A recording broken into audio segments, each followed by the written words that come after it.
From space, Earth appears flooded, but that vibrant blue surface is an illusion. Less than 1% of the planet's water is fresh, liquid, and actually accessible for human use.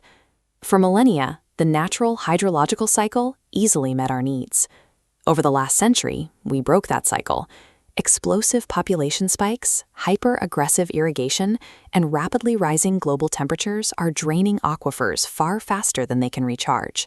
Because there is no chemical substitute for freshwater, this scarcity transforms a basic utility into a strategic weapon.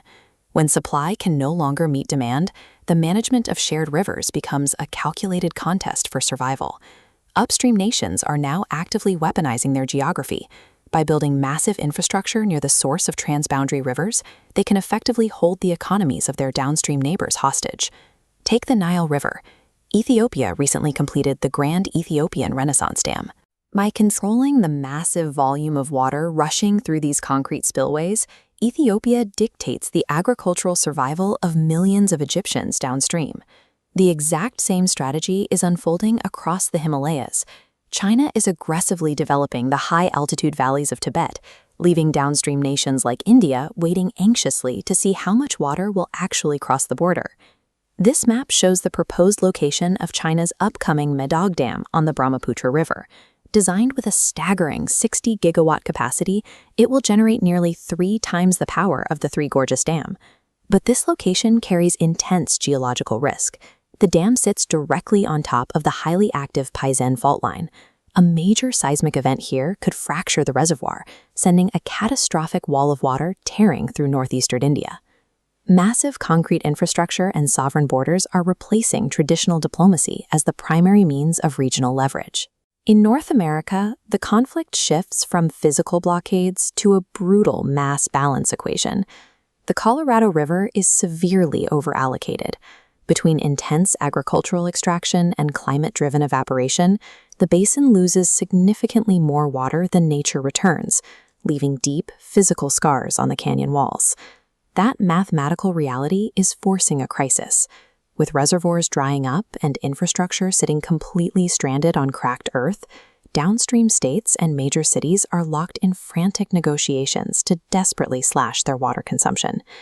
To truly understand global consumption, you have to look at the water hidden inside the products we buy. This is called virtual water, the total volume required to grow, process, and transport a commodity. This chart shows the massive disparity in virtual water footprints across our diets. Producing a single kilogram of beef demands over 15,000 liters, mostly for animal feed. Compare that to a simple potato crop, requiring under 300 liters for the exact same yield. Agriculture is only half the equation. The entire modern digital economy relies on a steady flow of water.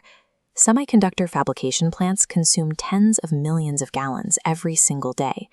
To manufacture microchips, fabs require ultra-pure water, a liquid completely stripped of all minerals, dissolved gases, and microscopic particles. At the nanometer scale, a single speck of dust delivered by an impure water drop will permanently short-circuit an advanced AI chip. Modern economic supremacy, from domestic food security to the global AI tech race, is tethered to the physical availability of water. Beyond economic leverage, water infrastructure is now a direct military target. When armed conflict erupts, destroying a rival's water supply is a quick, devastating tactic. In June 2023, during the Russian occupation of Ukraine, the Kakhovka Dam was deliberately breached. The immediate result was a violent, downstream torrent that drowned dozens of villages and wiped out thousands of hectares of crucial farmland. The long-term damage is much quieter. As the massive reservoir drained, it exposed hundreds of square miles of dry lakebed, leaving behind a toxic layer of concentrated heavy metals that continues to poison the local ecology. In regions where governance is weak, the natural loss of water is enough to break a society apart. Across Africa's Lake Chad basin, erratic rainfall and prolonged droughts have completely decimated traditional farming and fishing. When crops fail and incomes vanish, extremist groups move in. Organizations like Boko Haram actively recruit from these desperate, displaced populations, using a steady paycheck to turn starving farmers into insurgents. Whether by a targeted explosion or a shifting climate, Erasing a region's water supply inevitably triggers a vacuum of state power. Violence simply rushes in to fill the empty space. Biology and geography make water essential, but engineering offers a way out of the scarcity trap. The island nation of Singapore has almost no natural aquifers, yet it sustains a highly advanced, water-intensive economy. They achieved this through New Water, a massive closed-loop infrastructure initiative. Singapore routes its raw sewage through advanced microfiltration and reverse osmosis plants, converting murky wastewater into crystal-clear drinking water.